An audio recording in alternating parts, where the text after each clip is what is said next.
શ્રીમદ ભગવદ ગીતા અધ્યાય 6 શ્લોક 16 પરમ નાત્યશ્નતસ્તુ યોગોસ્તિ ન ચૈકાંતમંશ્નતઃ ન ચાતિ સ્વપ્નશીલસ્ય જાગ્રતો નૈવ ચાર્જુન। હે અર્જુન, જે અતિશય ખાય છે અથવા અતિ અલ્પ ખાય છે, અતિ નિંદ્રા કરે છે કે અતિ અલ્પ નિંદ્રા કરે છે, તે યોગમાં સફળતા પ્રાપ્ત કરતો નથી। ધ્યાનના વિષયનું અને તેના દ્વારા સિદ્ધ થતા પરમ લક્ષ્યનું વર્ણન કર્યા પશ્ચાત શ્રીકૃષ્ણ કેટલાક અનુસરણીય નિયમો પ્રદાન કરે છે। તેઓ કહે છે કે જે લોકો શારીરિક જાળવણી અંગેના નિયમોનું પાલન કરતા નથી, તેઓ યોગમાં સફળ થઈ શકતા નથી।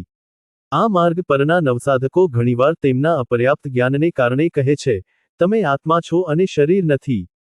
તેથી શારીરિક માવજતને ભૂલીને કેવળ આધ્યાત્મિક પ્રવૃત્તિઓમાં વ્યસ્ત થાઓ। જો કે આવું તત્વજ્ઞાન વ્યક્તિને આગળ લઈ જઈ શકતું નથી।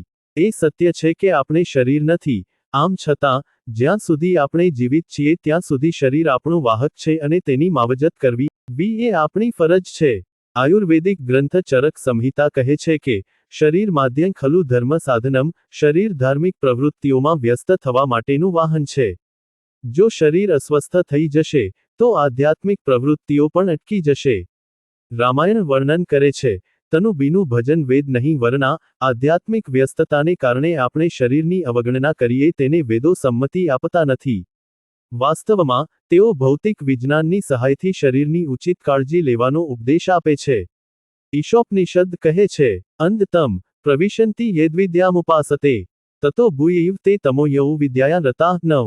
જેઓ કેવળ ભૌતિક વિજ્ઞાનનું સંવર્ધન કરે છે તેઓ નરકમાં જાય છે, પરંતુ જે કેવળ આધ્યાત્મિક વિજ્ઞાનનું સંવર્ધન કરે છે તે અધિક અંધકારમય નરકમાં જાય છે। ભૌતિક વિજ્ઞાન આપણા શરીરની દેખભાળ કરવા માટે આવશ્યક છે, જ્યારે આધ્યાત્મિક વિજ્ઞાન આપણી અંદર રહેલી આંતરિક દિવ્યતાના પ્રાગટ્ય માટે આવશ્યક છે। આપણે જીવનના ધ્યેય સુધી પહોંચવા માટે આ બંનેનું જીવનમાં સંતુલન કરવું જોઈએ।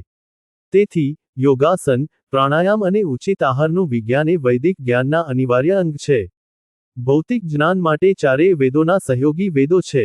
અથર્વવેદનો સહયોગી વેદ આયુર્વેદ છે, જે ઔષધ અને સુસ્વાસ્થ્ય અંગેનું પ્રાચીન વિજ્ઞાન છે। આ દર્શાવે છે કે વેદો શારીરિક આરોગ્યની જાળવણી ઉપર વિશેષ ભાર મૂકે છે।